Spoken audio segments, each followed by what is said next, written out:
आपने P point पे tangent draw किया, देखो इधर, और पी पे जो टेंजेंट ड्रॉ कर रहे हैं ये कर्व को फिर से कट कर रहा है क्यू पे। टी के कोऑर्डिनेट्स तो हमें पता है ये है, क्यू के कोऑर्डिनेट्स बताने, अगर टी के टर्म में ही लिखना चाहें तो क्यू के कोऑर्डिनेट्स क्या होंगे ये बताना।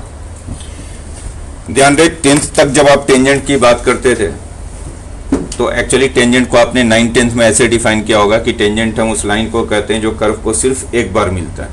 तो ये सही डेफिनेशन नहीं है, 10 तक तो सही इसलिए हो जाता है कि हम वैसे कर्व की बात कर रहे होते हैं जिसमें टेंजेंट सिर्फ एक ही बार मिलता है, बट एक्चुअली टेंजेंट कर्व को 1000 बार भी मिल सकता है, यानी जरूरी नहीं है कि एक बार टेंजेंट बन गया तो आगे कर्व को नहीं मिलेगा। ये एक्चुअली ये इस पॉइंट पे टेंजेंट है, पी पॉइंट पे टेंजेंट है, बट क्यू पॉइंट पे टेंजेंट नहीं है, क्यू पॉइंट पे ये कट करके जा रहा है। टेंजेंट का एक्चुअल डेफिनेशन ये है कि किसी भी पॉइंट पे लाइन को हम कर्व का टेंजेंट तब बोलते हैं जब उस पॉइंट पे लाइन और कर्व का स्लोप सेम हो जाए, यानी कर्व का डेरिवेटिव और लाइन का स्लोप सेम हो जाए तो हम कहेंगे कि उस पॉइंट पे ये टेंजेंट है। करिएगा ऐसे।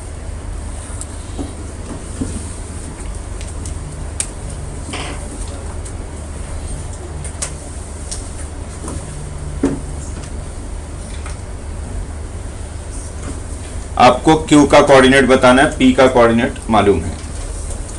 कर्व देखो, P पॉइंट तो हमें मालूम है, AT² कॉमा ATQ। चेक करेंगे, ध्यान देंगे इधर, और Q पॉइंट चाहिए तो ऑब्वियसली जैसे कि अभी हमने देख ही लिया कि ये पॉइंट इसे सेटिस्फाई कर रहा है और ये पॉइंट इसे सेटिस्फाई कर रहा है फॉर ऑल टी को हम कुछ भी रख दें इसे सेटिस्फाई करेगा, क्योंकि अगर हम इस पॉइंट को रख के देख रहे हैं तो दोनों तरफ a³ t⁻⁶ बन रहा है। टी चाहे कुछ भी हो जाए कोई फर्क नहीं पड़ेगा। तो इसका मतलब है कि ये जो पॉइंट है एक्चुअल में ये इसका पैरामीट्रिक पॉइंट है, यानी टी को कुछ भी रख देंगे ये पॉइंट इसे सेटिस्फाई कर रहा होगा। तो दूसरा वाला पॉइंट भी इसी फॉर्म में होगा, सिर्फ टी चेंज हो जाएगा। तो टी चेंज होकर मान लो T1 हो गया, तो दूसरा जो पॉइंट है ये हो गया AT1² कॉमा AT1Q। बोलो ठीक है ये, तो बोल भी दो। तो सेकंड पॉइंट को हमने सपोज कर लिया AT1² कॉमा AT1Q। हमसे बोला क्या गया कि इस पॉइंट को भी आप T के टर्म में ही लिखें, मतलब T1 को फाइंड करना पड़ेगा T के टर्म में, एंड देन T1 की वैल्यू रख देंगे T के टर्म में, वो पॉइंट मिल जाएगा। तो अब हमारा काम हो गया T1 फाइंड करना in terms of T। Again tangent की बात कर रहे हैं तो पहले तो डेरिवेटिव निकाल लो। ये कर्व है, डिफरेंशिएट करोगे इसको तो 2ay dy/dx 3x²। तो यहां से dy/dx हो गया, समझो ध्यान से समझो, 3x² over 2ay।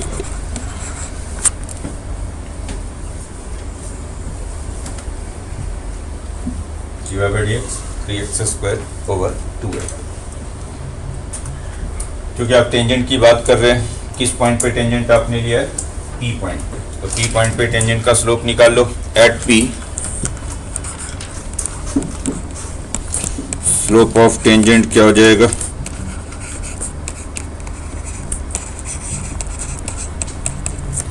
Slope of tangent का मतलब dy/dx ही निकालना है आपको P पे, यही तो टेंजेंट का स्लोप है। बट क्योंकि आप P पॉइंट पे ले रहे हो तो x की जगह पे इसमें AT² और y की जगह पे AT³ रख दोगे तो क्या मिल गया? ये x की जगह पे 2a, y की जगह पे AT³ आएगा 3t/2। बोलवा रहा है, ये P पॉइंट पे टेंजेंट का स्लोप हो गया। और अब हम PQ का अगर स्लोप निकाल ले वही 2 पॉइंट फॉर्म से, y1 minus y2 over x1 minus x2, तो PQ का स्लोप भी यही बनना चाहिए, क्योंकि यही तो लाइन है टेंजेंट लाइन। तो जो P पे टेंजेंट का स्लोप है वही PQ का स्लोप है। तो अगर हम PQ का स्लोप निकाल दें,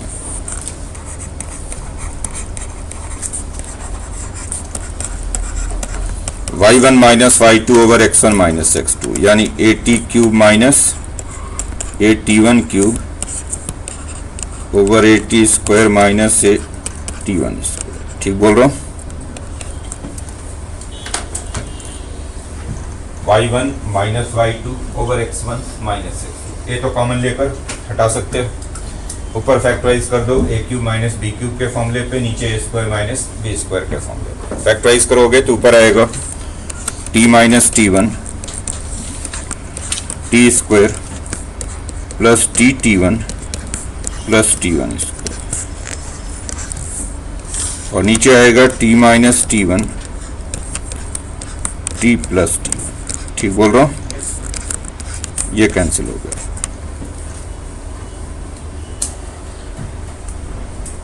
और ऑब्वियसली ये दोनों सेम होने चाहिए, क्योंकि जब आप डेरिवेटिव से टेंजेंट का स्लोप निकाल रहे हो तो 3t/2 आ रहा है, कोऑर्डिनेट से टेंजेंट का स्लोप निकाल रहे हो pq तो ये आ रहा है। दोनों इक्वल हो जाने चाहिए। इक्वेट कर दें अगर दोनों को,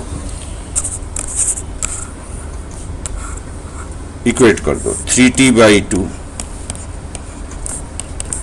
टी स्क्वायर टी1 स्क्वायर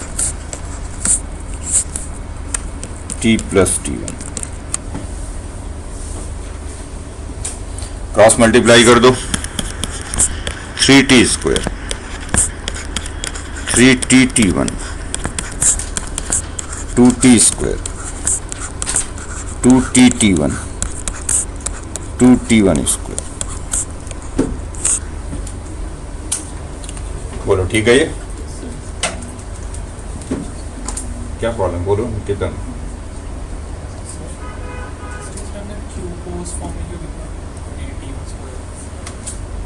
क्योंकि ये पॉइंट सेटिस्फाई कर रहा है पी पॉइंट उसको, और ये पॉइंट सेटिस्फाई कर रहा है फॉर ऑल टी को कुछ भी रख दें तो सेटिस्फाई करेगा। तो इसलिए जो दूसरा पॉइंट होगा वो भी इसी टर्म में होगा, सिर्फ टी चेंज हो जाएगा। एक्चुअली ये पैरामेट्रिक फॉर्म हो गया कि ये वाला पॉइंट हमेशा उसे सेटिस्फाई कर रहा होगा। टी की जगह पे हम कुछ भी रख दें, यानी टी की जगह पे अल्फा बीटा गामा कुछ भी रख दो, पॉइंट सेटिस्फाई करेगा। तो हमने टी की जगह पे टी, चूंकि दूसरा पॉइंट भी कर्व पे ही है तो कर्व को तो सेटिस्फाई करना ही चाहिए ना आपको। वो जो सेकंड पॉइंट है वो भी तो कर्व पे ही है, तो वो सेटिस्फाई करना चाहिए। तो दूसरा पॉइंट भी इसी तरह का पॉइंट होगा, सिर्फ टी बदलेगा, टी बदल कर से t1 हो गया। अब क्या बन गया? ये टी स्क्वायर प्लस टी1 माइनस 2t1 स्क्वायर। बोलो सही है? ये इजिली फैक्टराइज हो जाएगा। फैक्टराइज करके देख लो मिडिल वाले टर्म को, जो टी1 है ये वाला टर्म, इसको प्लस 2t1 माइनस टी1 लिख सकते हैं। तो एक्चुअल में फिर से ये फैक्टराइज होकर बनेगा t माइनस t1 और t प्लस। तो यहां से दो पॉसिबिलिटी आ रही है। एक पॉसिबिलिटी तो आ रही है t is equal to t1, और दूसरी पॉसिबिलिटी आ रही है t1 is equal to minus t/2। बोलो ठीक है? ये बट ये तो लेंगे नहीं, क्योंकि अगर t और t1 सेम कर देंगे तब तो p और q दोनों सेम पॉइंट हो जाएंगे। एक्चुअली हम डिफरेंट पॉइंट की बात कर रहे हैं कि p पे टेंजेंट लिया, दोबारा कट कर रहा है q पे। तो अगर आप t एंड t1 सेम करोगे तो p and q same point हो जाएंगे, इसलिए इसको रिजेक्ट कर दिया। t1 क्या आ गया? माइनस t/2, और जब t1 आ गया माइनस t/2 तो यहाँ t1 की जगह पे माइनस t/2 डाल दो, आपको q का कोऑर्डिनेट मिल गया। तो क्या हो जाएगा q का कोऑर्डिनेट? q कोऑर्डिनेट बन गया t1 की जगह पे माइनस t/2, तो 80 square by 4 minus 80 cube by 8। ये क्यूब का coordinate 80 square by 4 minus 80 cube by 8।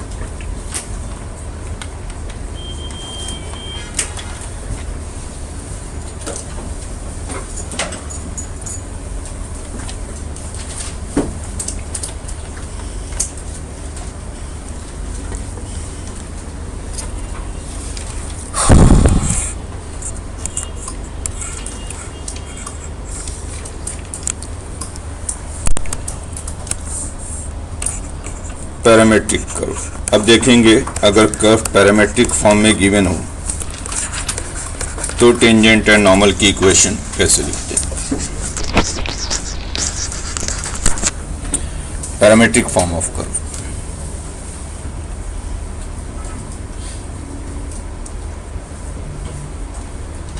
अभी डिफरेंशिएशन में भी बात की थी, पैरामेट्रिक फॉर्म का क्या मतलब होता है। जब एक्स और वाई दोनों किसी थर्ड वेरिएबल के टर्म में लिखे हुए हैं, मान लो लिखा हुआ है x is equal to F T, Y is equal to G T.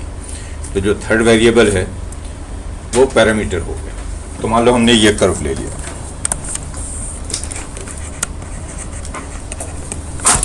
x is equal to F T,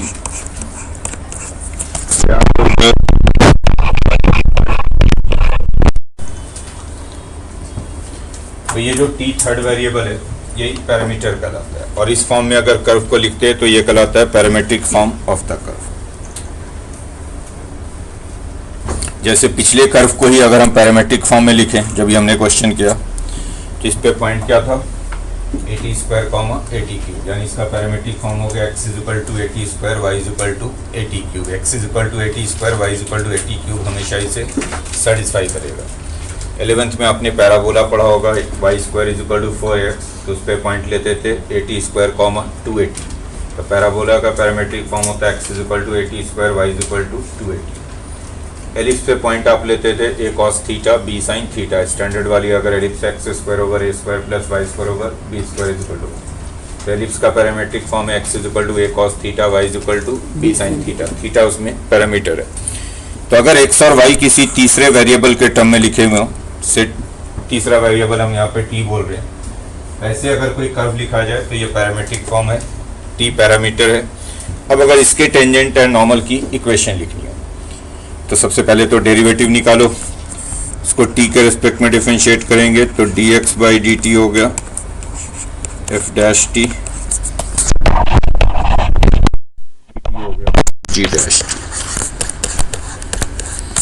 और अब यहाँ से dy बाई dx निकाल दें तो dy बाई dx हो जाएगा dy over dt divided by dx over dt, यानी g dash t over f dash t। तो ये टेंजेंट का स्लोप हो गया, जो dy बाई dx की वैल्यू आ रही है, ये तो स्लोप ऑफ टेंजेंट होगा। टेंजेंट का स्लोप मालूम है, और जब भी कर्व पैरामीट्रिक फॉर्म में गिवन है तो जो कर्व का डिफिनेशन है वही कर्व पे पॉइंट है, यानी इस कर्व पे आपको पॉइंट लेना होगा तो पॉइंट यही लोगे ft कॉमा gt। जैसे आपने पिछला कर्व देखा, तो पिछले कर्व को अगर मैं पैरामीट्रिक फॉर्म में लिख दूं तो पैरामीट्रिक फॉर्म में था ये x is equal to AT square y is equal to AT cube, यानी इस कर्व पे कोई भी पॉइंट लेना होगा तो ऐसे ही लेंगे AT square comma AT cube. Parabola पे आपको कोई भी पॉइंट लेना होता था 11th में तो आप लेते थे AT square comma 2AT। Ellipse पे कभी भी कोई पॉइंट लेना होगा तो जो डिफिनेशन है वही लेंगे, cos theta b sin theta. तो एक्चुअली पॉइंट तो इसमें यही हो गया ft कॉमा gt, और ये स्लोप हो गया। तो पॉइंट एंड स्लोप दोनों मालूम है, तो लिख दें टेंजेंट की इक्वेशन। क्या हो जाएगा, tangent equation of tangent eight ft comma gt।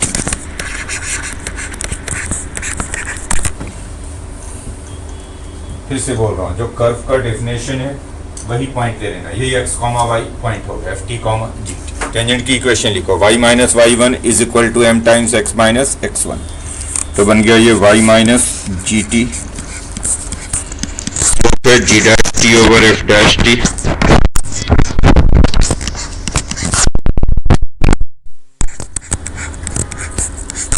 So this is the equation of tangent to this curve at the point ft, g। यानी ये जो लाइन है ये इस कर्व को हमेशा टच करेगा, t चाहे कुछ भी रख दें, t की जगह पे कुछ भी रख दें, ये लाइन ऑलवेज कर्व का टेंजेंट है।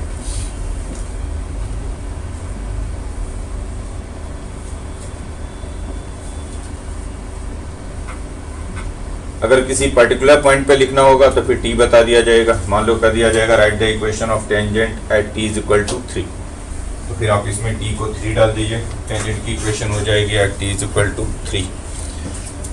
या कर दिया जाएगा write the equation of tangent, कोई पॉइंट बता दिया जाएगा तो उस पॉइंट के कॉरस्पॉन्डिंग हम t निकाल लेंगे। नॉर्मल लिखना होगा तो बस यही रहेगा, सिर्फ टेंजेंट का स्लोप है dy बाई dx, तो नॉर्मल का स्लोप हो जाएगा माइनस dx बाई dy, यानी नॉर्मल का स्लोप हो जाएगा minus f dash t over g dash t। Same equation लिखेंगे, सिर्फ स्लोप बदल देंगे, minus f dash t over g dash t। लिखिए क्वेश्चन लिखिए। A curve is parametrically defined as a curve is parametrically defined as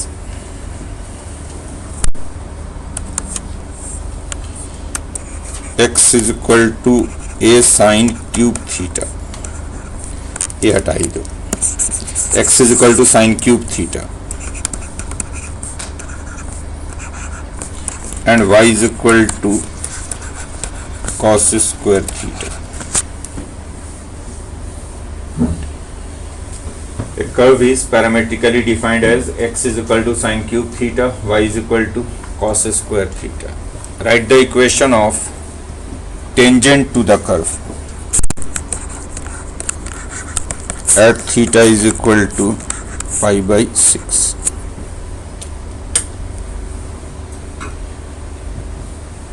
जिस point पे theta pi by 6 है उस पॉइंट पे टेंजेंट की इक्वेशन लिखनी है।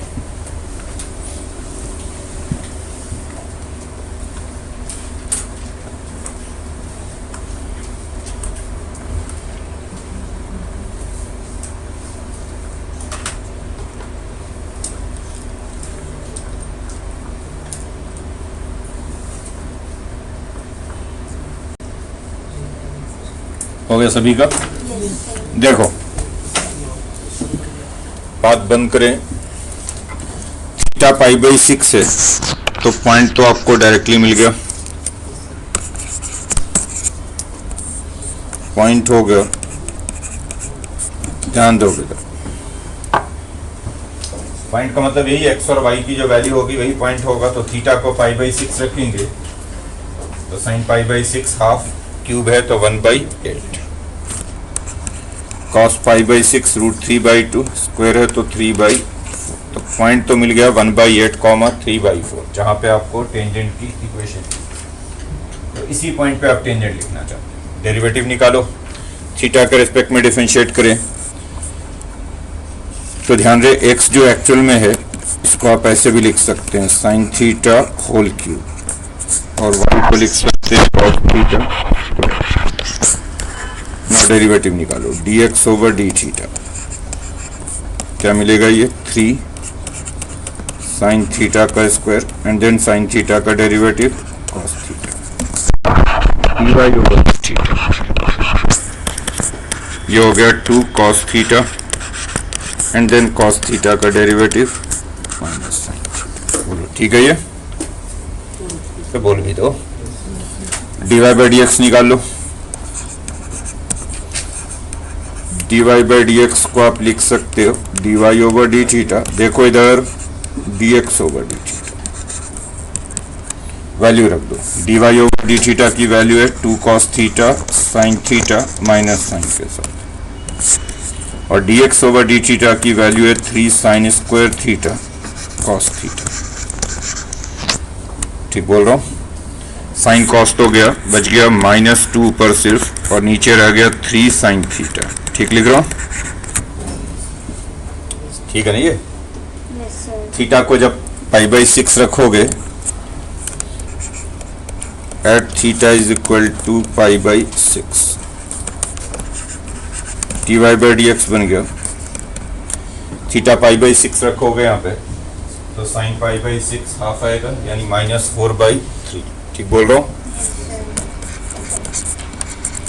तो अब आपको पॉइंट मालूम है, स्लोप, इस पॉइंट पे टेंजेंट की इक्वेशन लिखनी है, टेंजेंट का स्लोप है -4/3। लिख दो टेंजेंट की equation, tangent is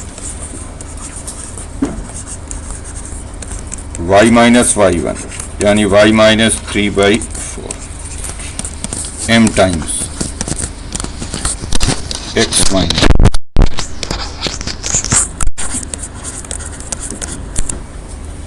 next question,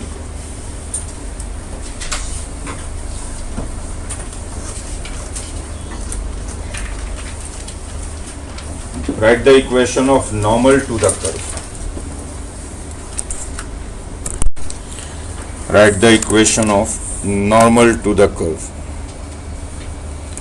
X is equal to 3t square minus 4t plus 5. Y is equal to 5t square plus 2t minus 1. Write the equation of normal to this curve at the point 4,6। इस बार मैंने आपको point बता दिया, इस point पे normal की equation लिखनी है। ये कर्व का पैरामीट्रिक डेफिनेशन, एक्स ये वाई टी इसमें पैरामीटर है।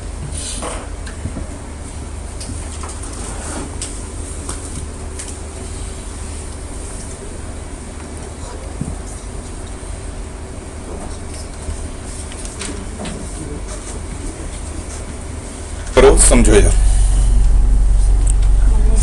इधर देखो, इस बार आपको कर्व गिवन है, पॉइंट गिवन है 4,6 और इस पॉइंट पे नॉर्मल लिखना चाहते हैं। तो इस पॉइंट के कॉरस्पॉन्डिंग पहले तो आप टी फाइंड करोगे। तो एक्चुअली पॉइंट गिवन है 4,6, यानी x की वैल्यू 4 है, y की वैल्यू 6 है। तो इसमें x को 4, y को 6 रखो। x को 4 रखोगे तो 3t square minus 4t plus, y को 6 रख दो 5t square plus 2t minus. इधर एक तरफ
देखो इधर,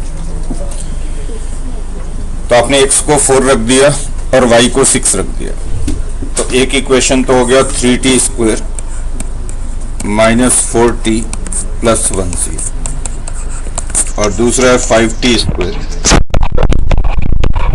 माइनस 7c। x की जगह पे 4, y की जगह पे 6।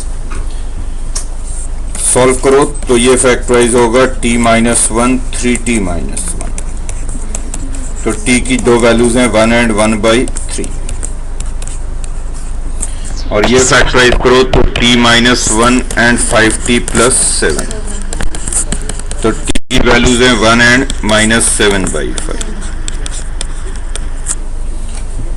ध्यान से सुनो इधर, और ऑब्वियसली ये दोनों कंडीशन सेटिस्फाई होना चाहिए, x 4 बनना चाहिए, y 6 बनना चाहिए।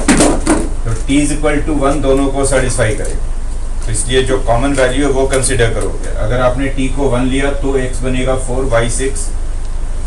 अगर 1/3 लोगे तो ये तो 4 बन जाएगा बट वो 6 नहीं बनेगा, या अगर माइनस 7/5 लोगे तो वो बन जाएगा 6 बट ये 4 नहीं बनेगा। तो t इज इक्वल टू 1 लेना है जो दोनों में कॉमन वैल्यू है। और अब डिफरेंशिएट करो इसको, डिफरेंशिएट करोगे तो dx over dt 60 minus 4, dy over dt 10t plus 2। बोलो सही है। यहां से जब आप dy बाई dx निकालोगे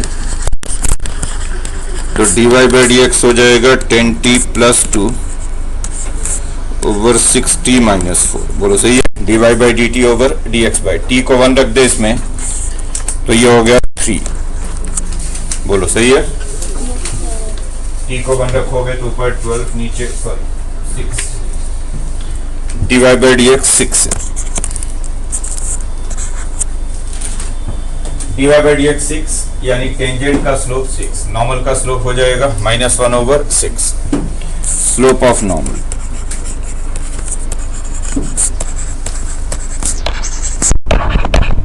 -1/6। और अब आप नॉर्मल की इक्वेशन लिखिए, इक्वेशन ऑफ नॉर्मल एट 4,6 क्या लिखोगे? y माइनस y1 m हो गया नॉर्मल का slope -1/6 x minus x। Check कर लो सही है ये।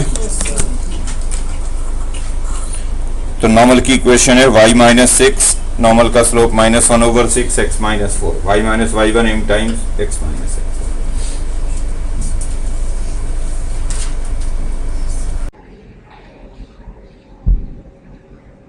P1 is any point on the curve y is equal to x cube. P1 is any point on the curve y is equal to x cube other than origin.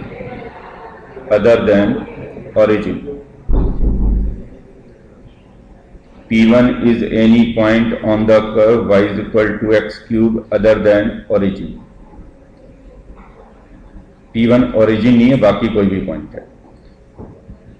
उसके बाद देखो tangent drawn at P1, tangent drawn at P1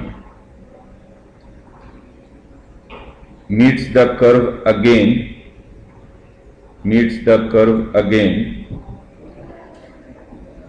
at the point P2.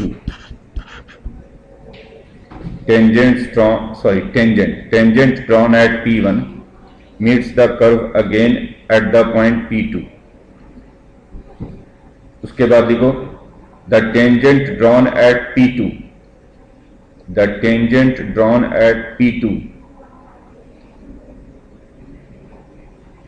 क्या हो गया? छूट कैसे जाता है इतना आराम से? फिर से सुनिए, P1 is any point on the curve y is equal to x cube other than origin, ये लिख लिया। उसके बाद देखो tangent drawn at P1 meets the curve again at P2।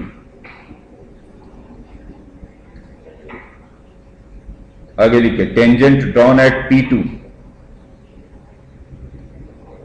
meets the curve again at P3।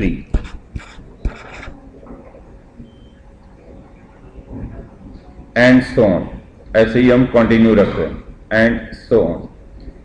क्या बोला गया? आपने पहले P1 कोई पॉइंट लिया कर्व पे, एनी पॉइंट कहीं पे भी ले लिया, P1 पे टेंजेंट ड्रा किया तो ये कर्व को फिर से मिल रही है P2 पे, देन P2 पे टेंजेंट ड्रा किया तो ये कर्व को मिल रही है P3 पे, फिर P3 पे टेंजेंट ड्रा किया तो ये कर्व को मिल रही है P4 पे, और ऐसे ही कंटिन्यू करते जा रहे हैं। अब देखिए क्वेश्चन नंबर 1 में लिखिए,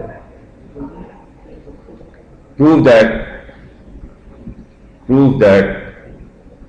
x coordinates of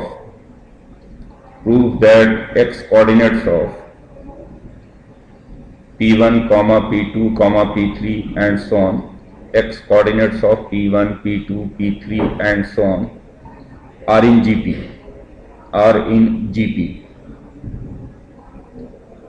And number 2 लिखिए, number 2 question, find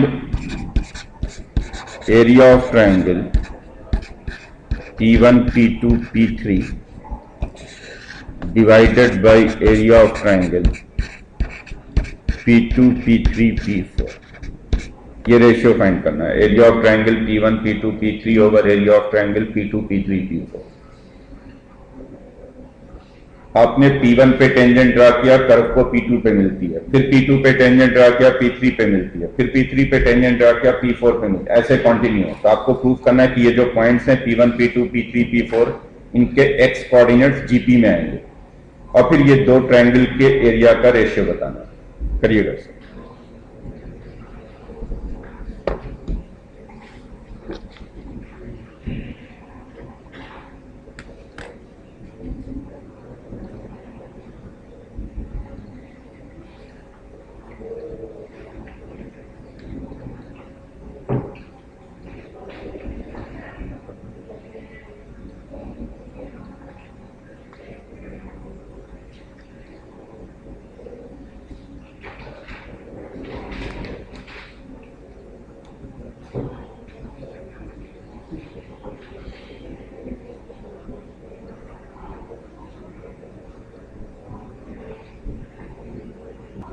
देखो ये है curve y is equal to X cube, मान लो ये कर्व है।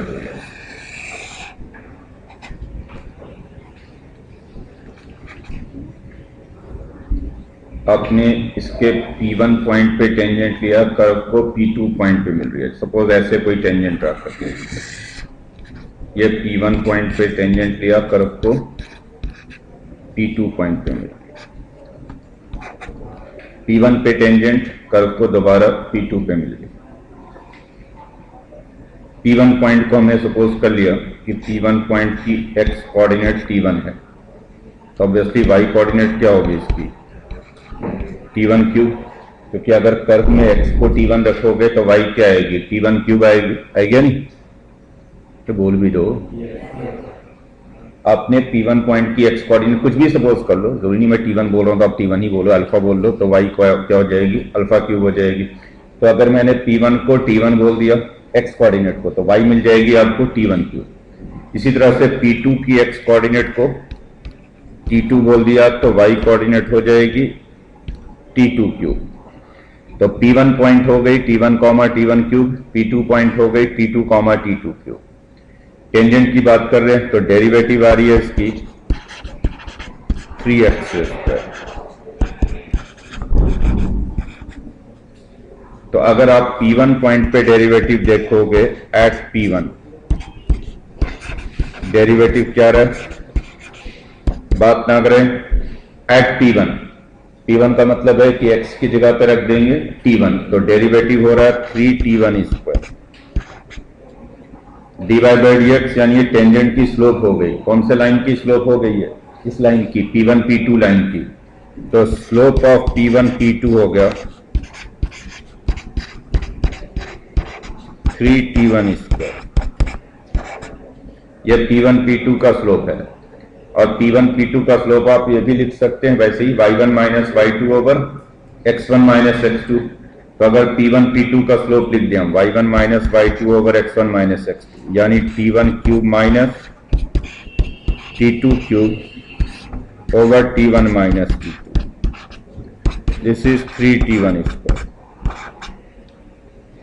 y1 minus y2 over x1 minus x2 क्या हो गया, ये फैक्टराइज कर दो ऊपर, T1 cube minus T2 cube को T1 minus T2 T1² plus T1 T2 plus T2² divided by T1 minus, यह हो गया 3T1²। T1 minus T2 cancel हो गया, एक तरफ ट्रांसफर कर दें पूरे को, तो यह हो गया 2T1² minus T1 T2 minus T2², बोलो हो जाएगा नहीं। वैसे ही इसको फैक्टराइज कर लो, तो एक फैक्टर होगी इसकी T1 माइनस T2 और दूसरी फैक्टर होगी 2T1 प्लस T2। तो एक पॉसिबिलिटी तो आ रही है T1 is equal to T2, और दूसरी पॉसिबिलिटी आ रही है 2T1 is equal to minus T2। Obviously T1 T2 अगर सेम कर देंगे तब तो दोनों पॉइंट सेम हो जाएंगे P1 एंड P2। इसको छोड़ दें अगर, तो अब हमारे पास यहां से T2 बाई T1 जो आ जाएगी ये -2 आ जाएगी, और आ जाएगी, बोल दो। सिमिलरली हमने T2 पे टेंजेंट ड्रा किया तो T3 पे कट कर दिए, तो सिमिलरली हम प्रूव कर सकते हैं कि T3 बाई T2 भी होगी -2, T4 बाई T3 भी होगी -2 एंड सो ऑन। सिमिलरली आप कर दो, जैसे T2 बाई T1 आ गई -2, तो वैसे T2 पे टेंजेंट लेंगे T3 पे कट करेगी, T3 पे टेंजेंट लेंगे T4 पे कट करेगी। तो इसी तरह से T3 by T2, T4 by T3 ये सारे सेम होंगे, और चूंकि रेशियो सेम आ रही है T2 by T1, T3 by T2, T4 by T3, तो हम यहां से कर सकते हैं कि ये जो T1, T2, T3, T4 होंगे ये GP में होंगे। T1, T2, T3, T4 are in GP with common ratio -2, GP की common ratio -2। T1, T2, T3, T4 are in GP with common ratio -2। ये बात तो समझ आ गई।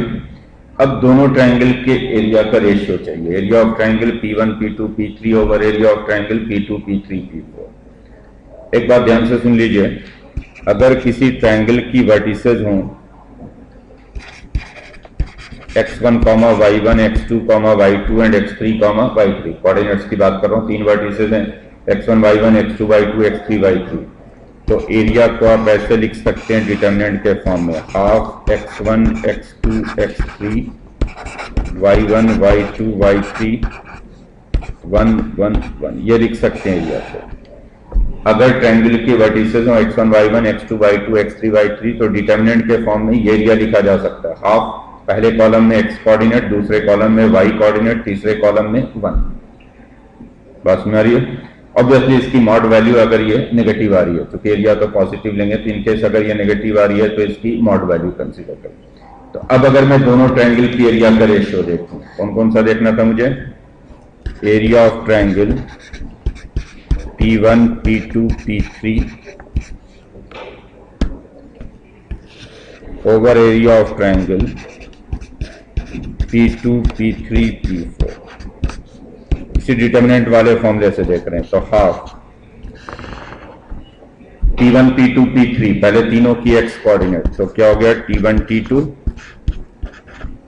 देन तीनों की y कोऑर्डिनेट यानी T1 cube, T2 cube, T3 cube, and तीसरे कॉलम में 1, 1, 1।